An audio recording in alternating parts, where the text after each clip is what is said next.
Hey guys, this is Zach Desjardins, and I'm here at the Solder Weld headquarters, and I want to show you a few products.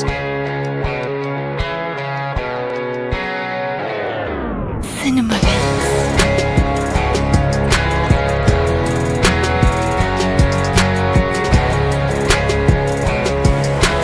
This is a Cinema production.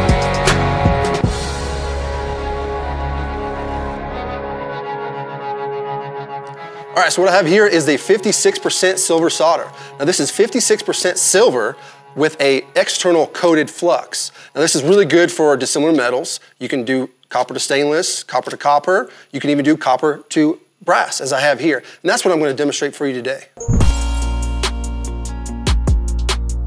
So what I'm going to show you today, I've got a brass valve. I'm going to be bonding it to copper. Now, this is also the same situation when you're out in the field with a TXV or another ball valve, isolation valve, anything like that.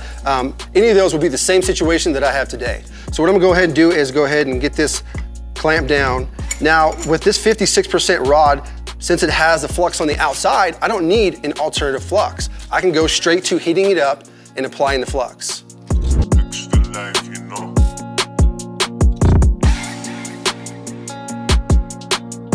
So with this rod, what you want to do is heat up the material like you normally would. And then you want to take the rod and apply the flux to the joint.